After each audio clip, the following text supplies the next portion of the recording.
Hello everyone, welcome back to my channel. So part 5 के starting में हमें दिखाया जाता है कि यहाँ पर चियान का सेक्रेटरी उसे एक लेटर देता है। तो यहाँ पर जैसे ही चियान उस लेटर को पढ़ता है वो बोलता है लीन फैमिली तो क्यूनियान को पसंद नहीं करती, तो उसने बर्थडे बैंकेट पर क्यूनियान को क्यों इनवाइट किया है। उसके बाद हमें यहाँ दिखाया जाता है कि यहाँ पर नर्स आकर के चियान को बोलती है हम क्यूटोंग को क्यूनियान का ब्लड चढ़ा रहे हैं, अब ये खतरे से बाहर है, अब क्यूटोंग धीरे धीरे ठीक हो रही है। तभी यहाँ पर चियान की ग्रैंडमा आती है। ये देख के चियान शॉक्ड हो जाता है। यहाँ पर चियान की ग्रैंडमा बहुत गुस्से में रहती है और वो उसे डांटती है कि तुम इतने क्रूअल कैसे हो सकते हो, तुम अपनी वाइफ का ब्लड किसी और लड़की को क्यों दे रहे हो जिसे हम जानते भी नहीं, जो हमारे फैमिली की भी नहीं है। तो यहाँ पर चियान बोलता है क्यूटोंग को मैं अच्छे से जानता हूँ, वो एक अनजान लड़की नहीं है। तो यहाँ पर क्यूनियन बीच में आती है और बोलती है कि ग्रैंडमा ऐसा कुछ नहीं है, मैंने ब्लड डोनेट नहीं किया है, ऐसे वो झूठ बोलती है। तभी चियान बोलता है क्यूटोंग ने ही उस एक्सीडेंट से मेरी जान बचाई थी, मुझे बचाने के चक्कर में ही वो 6 महीने हॉस्पिटल में एडमिट है, तो क्या मेरा फर्ज नहीं बनता उसे बचाने का। और वैसे भी इसके डैड की वजह से ही मेरा एक्सीडेंट हुआ था, तो इसे तो ब्लड देना ही होगा। तो यहाँ पर उसकी दादी माँ बोलती है कि उसके डैड ऑलरेडी जेल में सजा काट रहे हो। तो यहाँ पर जैसे ही चियान बोलता है कि क्यूटोंग से मैं प्यार करता हूँ, तो उसकी ग्रैंडमा गुस्सा हो जाती है और उसे थप्पड़ मारती है और बोलती है कि तुम भी बिल्कुल अपने डैड की तरह बनते जा रहे हो,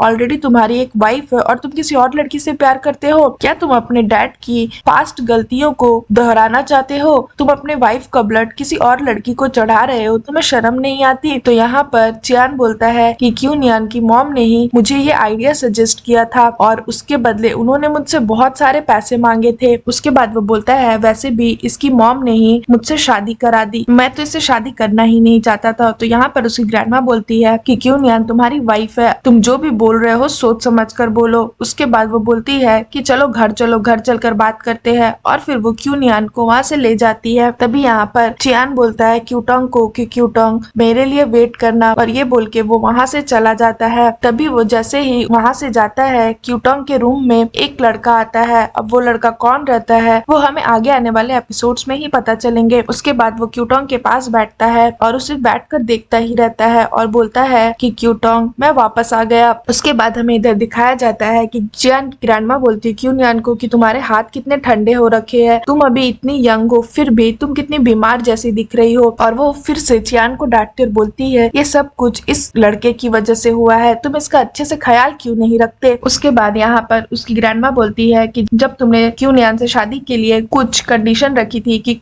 पब्लिक को नहीं पता चलना चाहिए कि तुम इसके हस्बैंड और ये तुम्हारी वाइफ है, और ना ही एक वेडिंग होनी चाहिए, तो मैंने तुम्हारी रिक्वेस्ट मानी थी। बट अब जबकि ऑलरेडी तुम लोग की शादी के 3 साल हो चुके हैं, तो मैं चाहती हूँ कि तुम अपना रिलेशनशिप पब्लिक करो, तुम दुनिया को बताओ कि ये तुम्हारी वाइफ है, इसे भी तुम्हारी वाइफ होने का हक मिलना चाहिए। मैं चाहती हूँ कि सबको पता चले कि क्यूनियन मेरी ग्रैंड डॉटर इन लॉ है और वो तुम्हारी वाइफ है। तो यहाँ पर चियान बोलता है ग्रैंडमा आखिर आप मुझसे क्या चाहती हो। तो यहाँ पर उसकी ग्रैंडमा बोलती है इसकी मॉम ने तुम्हारे ऊपर बहुत बड़ा एहसान किया है, ये मत भूलो, इतनी अच्छी लड़की, इतनी काइंड और इतनी इंटेलिजेंट लड़की तुम्हारे हाथों में दी है, तुम्हें तो इसकी इज्जत करनी चाहिए, जल्दी से अपना रिलेशनशिप पब्लिक करो, मैं बस यही चाहती हूँ। और उसके बाद उसकी ग्रैंडमा बहुत टेंशन में रहती है चियान को लेकर। तो यहाँ पर चियान उससे पूछता है कि ग्रैंडमा आप ठीक तो हो, चलो मैं एक काम करता हूँ, मैं अब जहाँ भी बाहर जाऊंगा पार्टीज वगैरह में मैं इसे साथ लेकर जाऊंगा, ठीक है। तो उसकी ग्रैंडमा बोलती है हाँ ठीक है। उसके बाद वो बोलता है कि एक काम करते हैं, चलिए हम लोग पार्क में थोड़ा सा वॉक करते हैं और वहीं पे बातें करते हैं, उसके बाद मैं आपको आपके घर छोड़ दूंगा। तो यहाँ पर उसकी ग्रैंडमा बोलती है कोई जरूरत नहीं है, मैं कहीं नहीं जा रही, मैं आज यहीं पर रुकूंगी, अब एक काम करो तुम लोग दोनों अपने रूम वापस जाओ। तो ये सुनकर क्यूनियन और चियान दोनों घबरा जाते हैं, क्योंकि उसकी ग्रैंडमा को तो नहीं पता कि वो लोग दोनों अलग अलग कमरे में सोते हैं। तो उसकी ग्रैंडमा बोलती है कि तुम लोग क्या सोच रहे हो, जाओ जल्दी जाकर अपने रूम में सो जाओ। तो यहाँ पर चियान क्यूनियन को ले करके जाता है और फिर जा करके उसे चुपके से बोलता है हम लोग तो सेपरेट रूम में सोते हैं, अब हम क्या करें, ग्रैंडमा अगर ये देख लेंगी तो वो फिर से मुझ पर चिल्लाएंगी। तो यहाँ पर क्यूनियन बोलती है कि मुझे भी नहीं पता अब क्या करना चाहिए। तो यहाँ पर चियान क्यूनियन को लेकर अपने रूम पर आ जाता है और उसे बोलता है कि मेरे शावर का टाइम हो गया है, मैं शावर लेने जा रहा हूँ, जब तक मैं शावर लेके बाहर आऊंगा मुझे तुम यहाँ पर नहीं दिखनी चाहिए, यहाँ से चली जाना। वो बहुत रूड तरीके से ऐसे क्यूनियन से बोलता है। तो यहाँ पर क्यूनियन थोड़ा सा सैड हो जाती है और बोलती है कि अब तो चियान मुझे देखना भी नहीं चाहता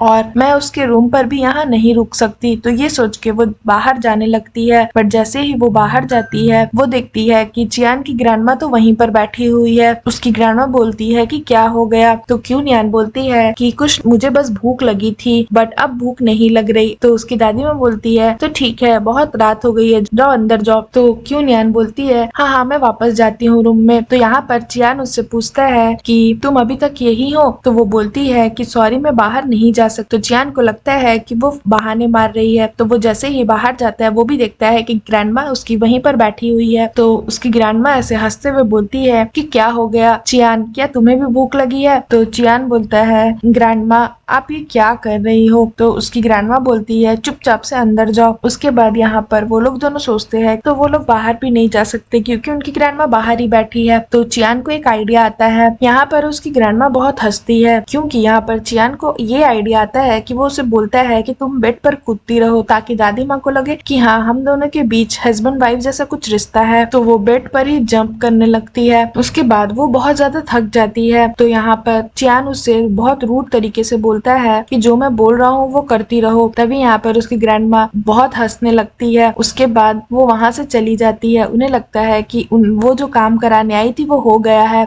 उसके बाद यहाँ पर चियान क्यूनियन से बोलता है कि वैसे भी अब आधा घंटे से ऊपर हो चुका है, ग्रैंडमा अब चली गई होंगी तो तुम अब रुक जाओ। उसके बाद वो उसे बोलता है कल तुम काम पर मत आना, तुम्हारी तबीयत ठीक नहीं है तो तुम रेस्ट करना, कल मैं तुम्हें एक बैंकेट पार्टी में लेकर के जाऊंगा। और फिर सीन यहाँ पर खत्म हो जाता है। सो फ्रेंड्स अगर आपको मेरी ये एपिसोड अच्छी लगी हो तो प्लीज मेरे वीडियो को लाइक करिएगा, मेरे चैनल को सब्सक्राइब करिएगा। मैं जल्द इसका न्यू एपिसोड लेकर के आऊंगी तो उसके लिए वेट करिएगा। सो फ्रेंड्स आज के लिए बाय बाय, मिलते हैं फिर से एक न्यू वीडियो के साथ।